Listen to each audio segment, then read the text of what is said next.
Many children who don't find studying and learning easy when at school go on in later life to develop significant mental health issues, so such symptoms must be taken seriously. Maybe it's reading and writing that isn't easy, or listening. Paying attention is hard. Perhaps poor organisation is a problem, and forgetting things, having lots of anxiety. Many like this get frustrated easily too. They lose control of their emotions. So coping with all this going on is really difficult. Now, some think that struggles with learning are a sign there's a lack of intelligence, but that's nearly always wrong. And there is some encouraging news, because all these characteristics point to one thing: a few key brain skills that simply need developing a bit more. For instance, when reading, if you see letters and words jump, it's because your eye-tracking skills aren't finished off.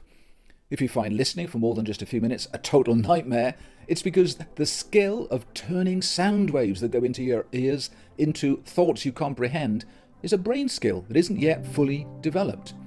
And these are skills you use all the time, and if they aren't perfect, the brain has to work very hard indeed, doing things that for other people are effortless and automatic. And when this happens to you, your precious brain space, in fact, brain experts call it working memory, it gets stressed out. Reading, listening, studying becomes hundreds of times harder than it is for others who don't have the problem, and you don't learn as much as you should.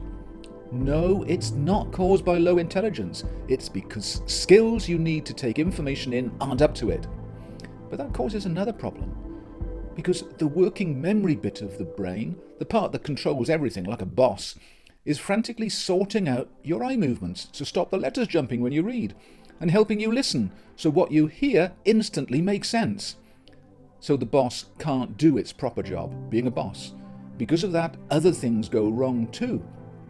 For a start, you haven't got the space, the mental capacity in other words, to be on top of everything that's happening at that moment. There's no brain space to sort things out and organise you. So guess what? You're disorganised, and you're sometimes forgetful. And also, because you don't have brain space to be on top of everything and put everything into perspective and come up with a plan, then that's when you worry. You feel overwhelmed and you're anxious. And what you find is when you've run out of brain space, you've got no mental resources to control your emotions. You just can't cope with what's going on. Phew.